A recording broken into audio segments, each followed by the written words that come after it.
Pérez, el policía abducido en General Pico.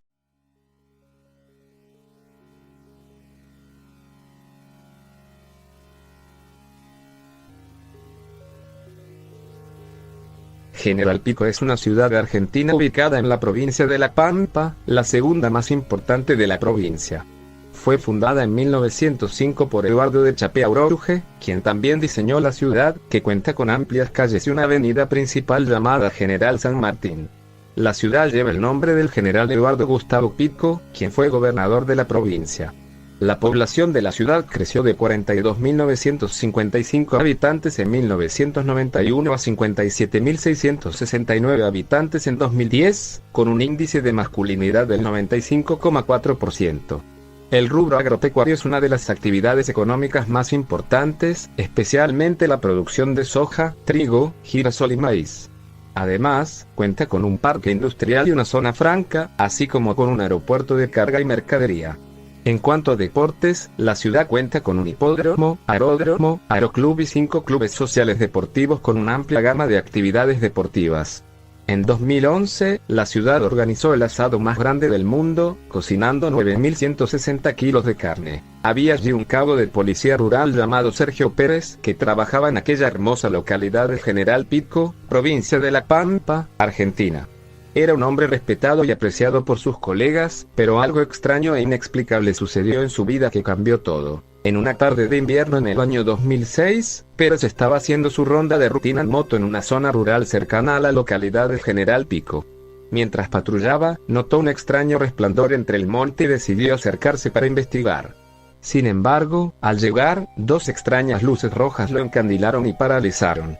Pérez trató de pedir refuerzos por radio, pero antes de que pudiera hacerlo, se encontró sin su arma, su Andy, su celular, y su motocicleta estaba tirada en un costado del cruce de las cañas.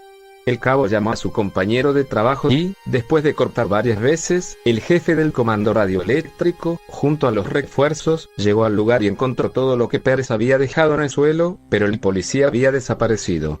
Los refuerzos encontraron su moto abandonada y el celular y el Andy con los mensajes de texto enviados por sus colegas. Después de horas de búsqueda, Pérez fue encontrado por un viandante en estado de shock, aterrorizado en un zanjón, en posición fetal y solo balbuceando. Eran chiquitos, de ojos rojos, me daban órdenes y me dijeron que no diga nada. Pérez fue llevado al hospital, donde explicó que había sido abducido por seres de otro planeta con ojos rojos e iluminados que le evitaban y lo aterrorizaban. Fue un trauma tan grande que Pérez tuvo que ser internado durante unos meses para recuperarse. Después del incidente, muchos se interesaron en la historia del cabo, y algunos incluso creyeron que lo que había experimentado era real. Santiago Guerra, un experto en conspiraciones, afirmó que la historia de Pérez era creíble, ya que hay varias especies de extraterrestres entre nosotros y que más de 1 millón de personas han sido abducidas solo en Estados Unidos. Garrido también dijo que la principal misión de las visitas extraterrestres es tomar muestras humanas para estudiar y mejorar su propia especie. A pesar de las dudas y especulaciones que surgieron después del incidente, la historia de Pérez permaneció como un misterio sin resolver. Sin embargo, el cabo nunca volvió a ser el mismo después de esa noche. A menudo se lo encontraba en estado de shock, aterrorizado, y los residentes locales lo evitaban. Pero a pesar de todo, Pérez siguió adelante con su vida, aunque siempre con la pregunta en su mente: ¿qué le sucedió realmente aquella noche en el campo? Después de varios meses de recuperación, el cabo Pérez decidió romper su silencio y contar su experiencia, la de haber sido abducido por seres extraterrestres. Su historia se convirtió en un gran tema de debate y muchos se preguntaron si realmente los extraterrestres existen y si están entre nosotros. Pérez explicó que después de haber sido encandilado por las extrañas luces rojas, se encontró a sí mismo en una nave espacial, siendo examinado por seres de ojos rojos que lo aterrorizaban. Afirmó que estos seres eran pequeños y flotaban en el aire, y que parecían tener una gran capacidad para comunicarse telepáticamente. Durante su experiencia de abducción, Pérez sintió que se le extraía sangre y otros fluidos corporales. También recordó haber visto un gran número de cámaras y dispositivos de monitoreo dentro de la nave, lo que lo llevó a creer que los extraterrestres estaban realizando estudios y análisis sobre los seres humanos. La historia de Pérez no solo llamó la atención de la opinión pública, sino también de investigadores y científicos interesados en el tema de la vida extraterrestre. Algunos sugirieron que su experiencia podría ser una prueba más de que estamos siendo visitados por seres de otros planetas. Sin embargo, otros escépticos se mantuvieron firmes en su creencia de que todo fue un engaño o una alucinación. Independientemente de la opinión de cada uno, la historia del Cabo Pérez seguirá siendo recordada como una de las más intrigantes e impactantes experiencias de abducción extraterrestre. Después de que Pérez hiciera pública su experiencia de abducción, la atención de los medios y del público se centró en él. Muchos periodistas lo buscaron para obtener más detalles sobre lo que había sucedido aquella noche en la que fue abducido por los extraterrestres. Incluso algunos programas de televisión lo invitaron para contar su historia. Sin embargo, después de un tiempo, la atención se desvaneció y la vida de Pérez volvió a la normalidad. Volvió a trabajar en la policía pampeana y continuó con su vida, pero la experiencia que había tenido lo había dejado profundamente afectado. Siempre que se le preguntaba sobre su experiencia, Pérez respondía con cautela y afirmaba que no sabía exactamente qué había sucedido esa noche. Aunque recordaba claramente haber sido abducido por seres extraterrestres, a veces se preguntaba si había sido todo una alucinación o un sueño. A pesar de las muchas preguntas que quedaban sin respuesta, la experiencia de Pérez se convirtió en una de las historias de abducción extraterrestre más famosas del mundo. Muchos investigadores continuaron estudiando su caso y tratando de entender lo que realmente había sucedido aquella noche. La historia del Cabo Pérez se convirtió en una advertencia para todos aquellos que creían que estamos solos en el universo. Su experiencia demostró que, aunque no tengamos pruebas concretas de la existencia de vida extraterrestre, eso no significa que no estén allí afuera, observándonos y estudiándonos en silencio. A pesar de los muchos escépticos que dudaban de la historia de Pérez, hubo muchos otros que la creyeron firmemente y se solidarizaron con él. Incluso hubo otros testigos que afirmaron haber visto objetos voladores no identificados en la misma zona rural en la que había desaparecido Pérez. Sin embargo, la mayoría de las personas simplemente se preguntaban qué habían querido los extraterrestres de Pérez. ¿Por qué lo habían abducido y lo habían dejado en un zanjón? ¿Qué tipo de experimentos habían realizado en él? Estas preguntas nunca fueron respondidas, y Pérez se negó a dar más detalles sobre lo que había sucedido esa noche. Lo que sí se sabe es que, a pesar de que nunca volvió a tener una experiencia como esa, Pérez siguió sintiendo una sensación de miedo y ansiedad después de la abducción. Algunos expertos creen que esta sensación podría haber sido causada por un trastorno de estrés postraumático, lo que es comprensible después de una experiencia tan traumática. Sea como sea, la historia de Sergio Pérez quedó grabada en la memoria colectiva de muchas personas, y continúa siendo una de las historias más enigmáticas y fascinantes de la ufología. Con el tiempo, la historia de Pérez se convirtió casi en una leyenda urbana, y la gente empezó a especular sobre lo que realmente había sucedido aquella noche en el campo. Algunos creían que Pérez había sido abducido por extraterrestres para ser utilizado en experimentos médicos, mientras que otros sostenían que había visto un ovni y que se había asustado tanto que había fingido su abducción. Pero a pesar de todas las teorías, Pérez siempre mantuvo su versión de los hechos y nunca se retractó de lo que había dicho. A medida que pasaron los años, Pérez fue recibiendo menos atención de los medios y del público, y su historia quedó relegada a los libros de ufología. Sin embargo, en los últimos años, ha habido un resurgimiento del interés por el fenómeno ovni, y muchos expertos creen que la verdad sobre la abducción de Pérez podría salir a la luz algún día. Aunque no sabemos qué fue lo que realmente sucedió aquella noche en el campo, la historia de Pérez sigue siendo una de las más fascinantes y misteriosas de la ufología, y sigue alimentando la imaginación de millones de personas en todo el mundo.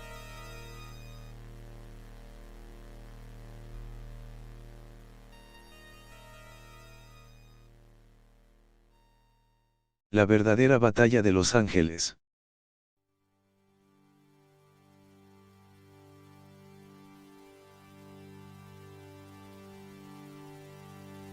Era una noche oscura y tempestuosa en la costa de California, el 24 de febrero de 1942, cuando se desató la batalla de Los Ángeles.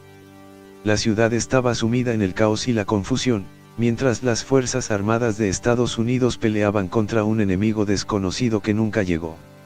La gente estaba nerviosa y paranoica debido a la reciente entrada de Estados Unidos en la Segunda Guerra Mundial, y las noticias de submarinos japoneses y aviones kamikazes que podrían estar cerca de la costa oeste de los Estados Unidos.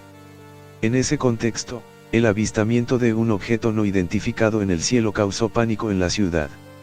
La 37ª Brigada de Artillería Costera comenzó a disparar sus armas hacia el objeto, que parecía estar flotando en el aire sin moverse. Los reflectores de defensa apuntaban hacia el cielo, y la ciudad entera estaba en oscuridad debido al corte de energía ordenado por las autoridades militares. La batalla se prolongó durante horas, con miles de proyectiles disparados hacia el objeto sin causarle ningún daño. La ciudad quedó en ruinas, y 5 civiles perdieron la vida en medio del caos.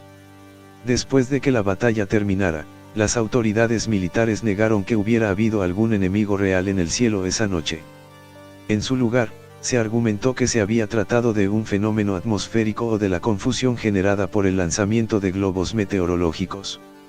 Sin embargo, el miedo y la paranoia se apoderaron de la ciudad, y la idea de un enemigo invisible acechando en el cielo se convirtió en una obsesión para muchos. Años después, todavía había quienes creían que se trataba de un ovni, y la batalla se convirtió en una leyenda de terror.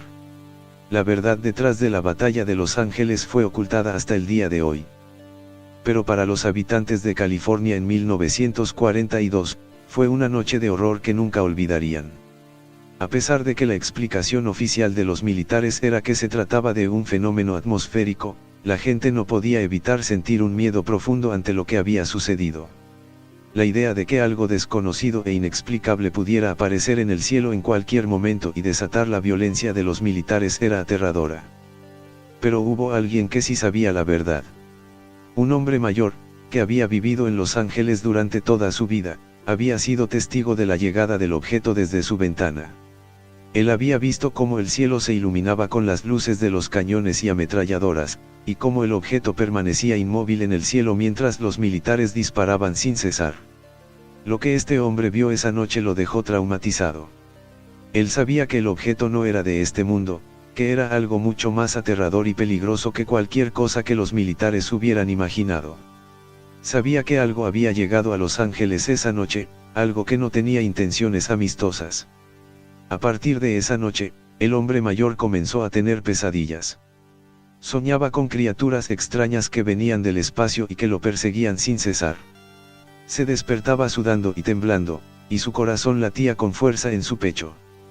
Pero lo peor de todo era que cada vez que salía a la calle, sentía que algo lo observaba desde el cielo, algo que estaba esperando el momento adecuado para atacar. El hombre mayor murió unos años después, pero su historia fue transmitida de generación en generación. En Los Ángeles, se convirtió en una leyenda urbana, y la gente hablaba de él en sus casas y en las calles. Muchos creían que lo que había visto esa noche era real, y que algo aterrador había llegado a la ciudad durante la Segunda Guerra Mundial. Con el tiempo, la batalla de Los Ángeles se convirtió en un recuerdo lejano, y la gente se olvidó de ella. Pero aquellos que conocían la verdad, aquellos que sabían lo que había sucedido esa noche, nunca pudieron borrar la imagen de aquel objeto inmóvil en el cielo, y la sensación de miedo que les producía la idea de que algo desconocido pudiera estar ahí afuera, esperando para atacar. Por otra parte, cuando el soldado Robert Johnson, hijo de aquel hombre mayor, regresó a casa después de la batalla de Los Ángeles, se encontró con una ciudad en ruinas y una población aterrorizada.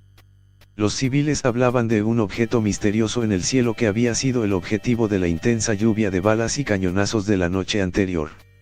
Nadie sabía qué era exactamente lo que había sucedido y la explicación oficial de un globo meteorológico no convencía a nadie. Robert, sin embargo, tenía una idea clara de lo que había sucedido. En la base militar había oído rumores sobre un experimento secreto que se estaba llevando a cabo en la costa de California. Se decía que los científicos estaban trabajando en un arma capaz de manipular la mente humana a través de señales electromagnéticas. Los militares habían negado rotundamente estas afirmaciones, pero Robert no podía sacudirse la sensación de que algo muy extraño estaba sucediendo. Una noche, Robert decidió ir a investigar por su cuenta. Condujo su coche hasta la costa, donde se encontró con un grupo de soldados custodiando una extraña estructura metálica en la playa. Cuando intentó acercarse, los soldados lo detuvieron y lo llevaron ante un oficial de alto rango. El oficial le explicó que se trataba de un experimento secreto para controlar las mentes de los soldados enemigos a través de ondas electromagnéticas. Habían estado probando la máquina esa misma noche y se habían dado cuenta de que había interferido con los sistemas de radar y las comunicaciones militares cercanas. El oficial le juró a Robert que todo estaba bajo control y que nunca volvería a suceder. Pero Robert no estaba seguro de que pudiera confiar en ellos. Sabía que lo que habían hecho era peligroso y podría tener consecuencias impredecibles. Así que decidió hablar con un periodista local y contarle todo lo que sabía. La historia de Robert llegó a los titulares al día siguiente, y la población de California se enfureció al enterarse de que los militares habían estado llevando a cabo experimentos secretos que ponían en peligro la vida de los civiles. El gobierno tuvo que salir a la luz y admitir lo que habían estado haciendo, y la investigación que siguió resultó en el cierre de la instalación militar y la cancelación del proyecto.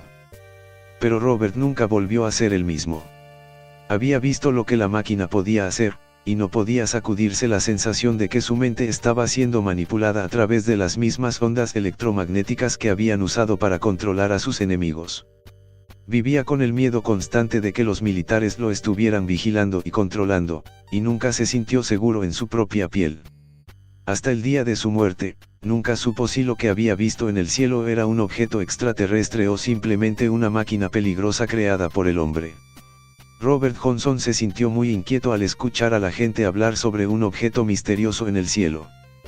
Como miembro de las Fuerzas Armadas, no había sido informado sobre la verdadera naturaleza del objeto, pero sabía que algo no estaba bien. Decidió investigar por su cuenta y comenzó a hacer preguntas a sus superiores. Pero en lugar de obtener respuestas, solo recibió evasivas y amenazas de silencio.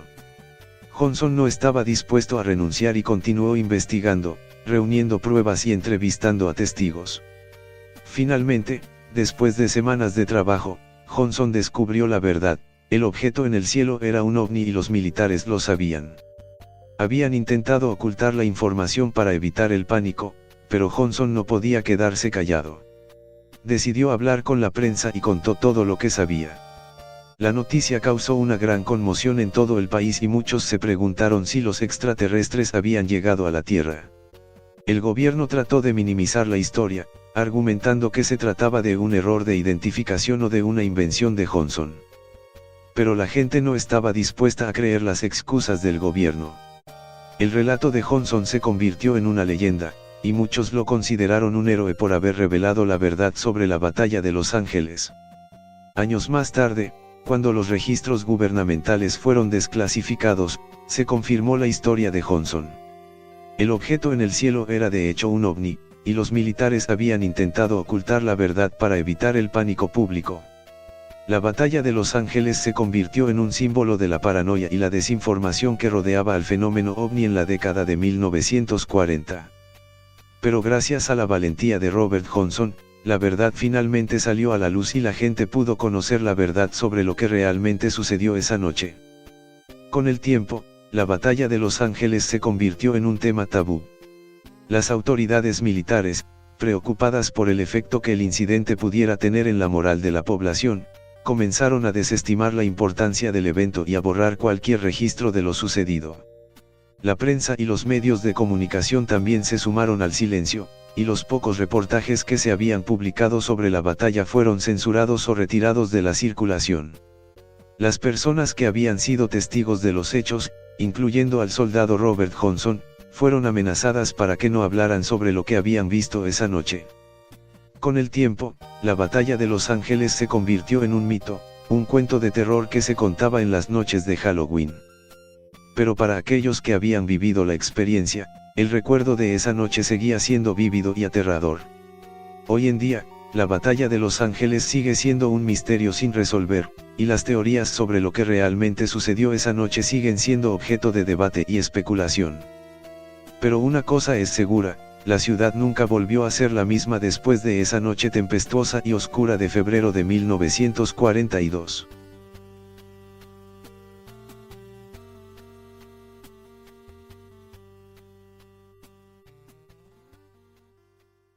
Las luces de la Ruta 11.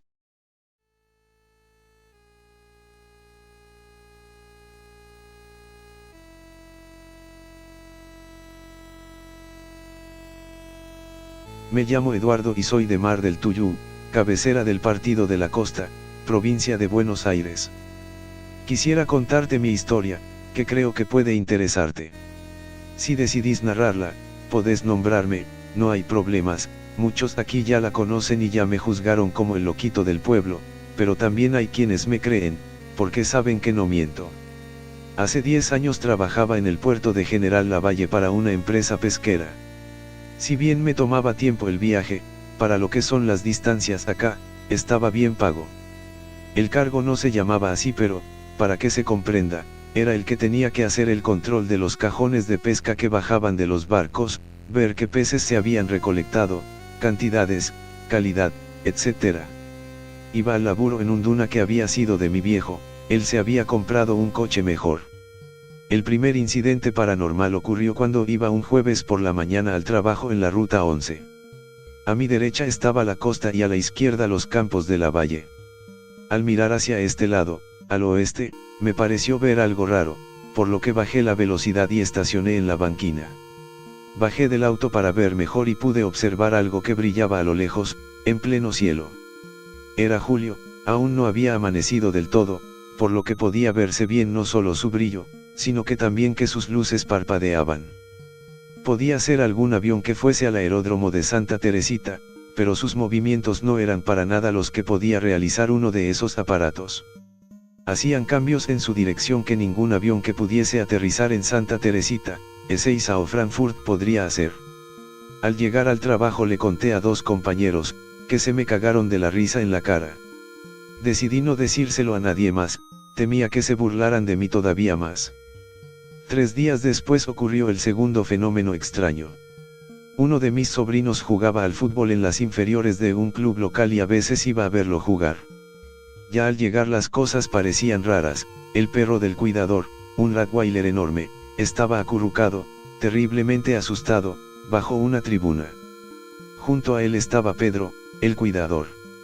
Le pregunté qué había pasado y me dijo que después del partido, si se jugaba, me iba a contar.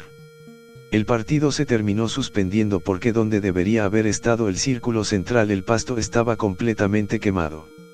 Fui con Pedro y le pregunté qué había pasado. Me contó que la noche anterior, la del sábado, él estaba en la cama y se quedó totalmente paralizado. Él vive en una piecita junto a la cancha, bajo una de las tribunas. Por el rabillo del ojo podía ver unas luces blancas enceguecedoras que venían de la mismísima cancha y podía oír cómo aullaba de miedo el perro. Al terminar su parálisis, fue con su linterna a ver qué pasaba y lo único que pudo ver fue una luz subiendo desde el círculo central a una velocidad incalculable y el pasto quemado donde se había posado. Me fui con mi sobrino y lo llevé con mi hermana, no le conté a nadie lo que Pedro me había narrado.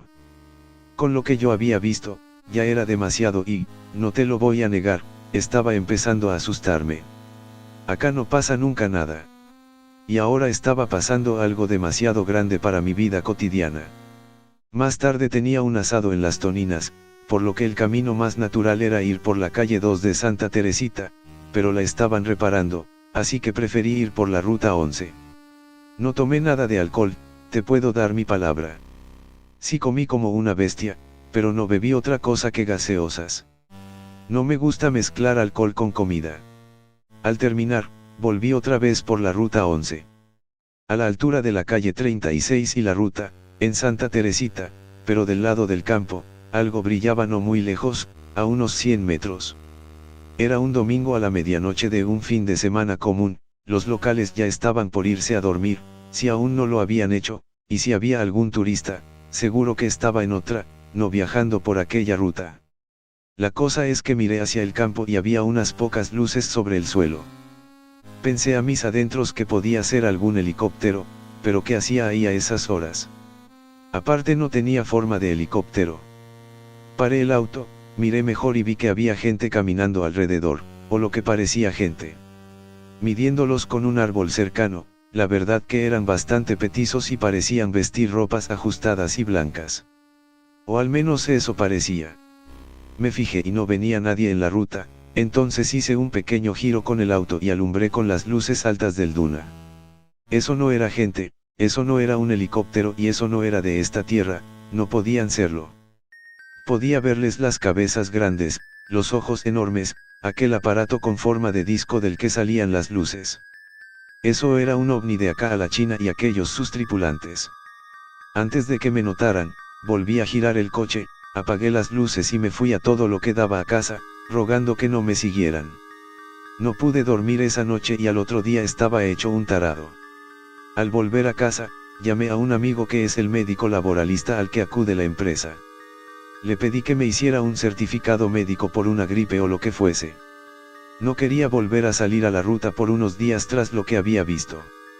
Sé que está mal lo que hice, pero necesitaba quedarme en casa y evitar aquel lugar por lo que fuera, aunque tampoco podía darme el lujo de renunciar. Por suerte este amigo me hizo la gamba y me hizo faltar por lo que faltaba de la semana. El domingo hubo otra vez asado en Las Toninas. No quería ir, pero me insistieron tanto que fui. La calle 2 seguía en reparaciones, por lo que tuve que ir otra vez por la ruta 11. Allí estaba Adriana. Habíamos ido juntos al colegio, fuimos compañeros de curso. Se había ido de Mar del Tuyú y hacía unos días había decidido volver a vivir allí, tras recibirse de arquitecta en la Universidad Nacional de Mar del Plata.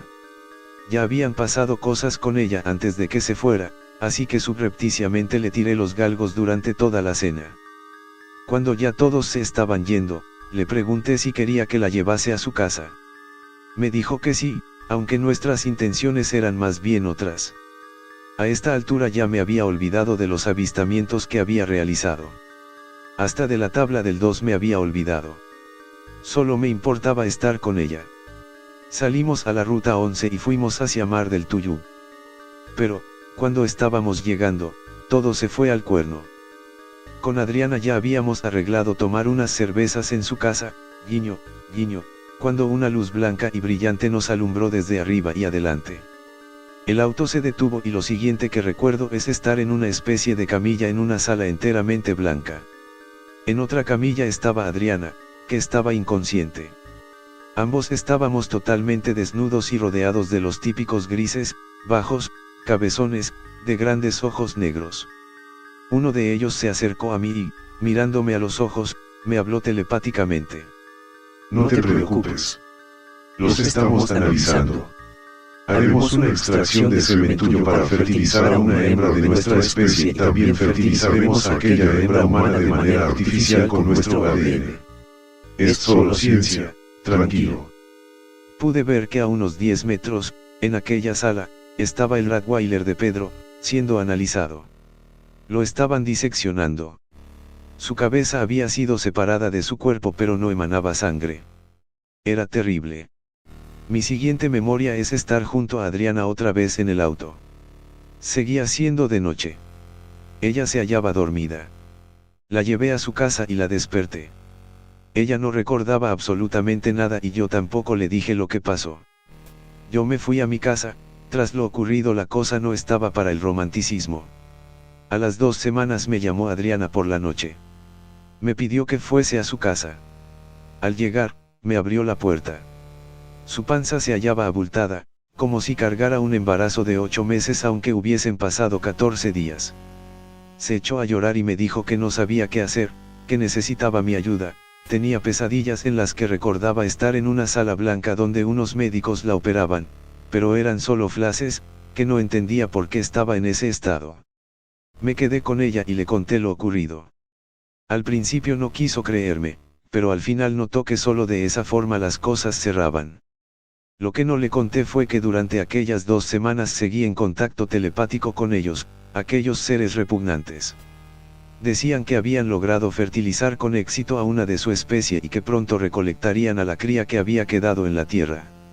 Lo malo es que todo ocurrió aquella noche. Adriana ya se había quedado dormida, yo estaba en un sillón del living viendo televisión. De repente, una luz brillante asomó por la ventana del patio y otra vez estábamos en aquella sala blanca resplandeciente. Uno de ellos se me acercó mostrándome la aberración que habían hecho, aquella cosa híbrida con mi ADN y el de una de su especie. En la camilla de al lado, a Adriana le estaban sacando el hijo a través de algún tipo de cesárea sin que sangrara ninguna incisión. Sacaron de su vientre una de aquellas aberraciones grises y humanas hibridadas. En otra camilla, frente a nosotros, había otra mujer a la que le estaban haciendo lo mismo, pero el niño híbrido nació muerto. Vi cómo estos seres infectos, sin importarles la muerte de aquella mujer desconocida, comenzaban a sacarle órganos para su análisis. Quedó totalmente vacía y en estos seres no había ninguna emoción ni remordimiento. A ambos nos volvieron a dejar en la casa de Adriana, pero esta vez ambos recordábamos todo. Adriana se suicidó a los 2 días y yo terminé internado en un neuropsiquiátrico. En el pueblo se corrió la voz de lo que yo había contado y es así como hoy me tratan como el loquito de los ovnis. Me externaron luego de que, según los médicos, ya no estaba loco. Pero aún ellos me cuentan sobre mi hijo y el de Adriana, que ambos caminarán sobre nuestro planeta y tarde o temprano nos reemplazarán aquellos seres pérfidos que nos arruinaron la vida. Tengan todos cuidado con las luces de la Ruta 11.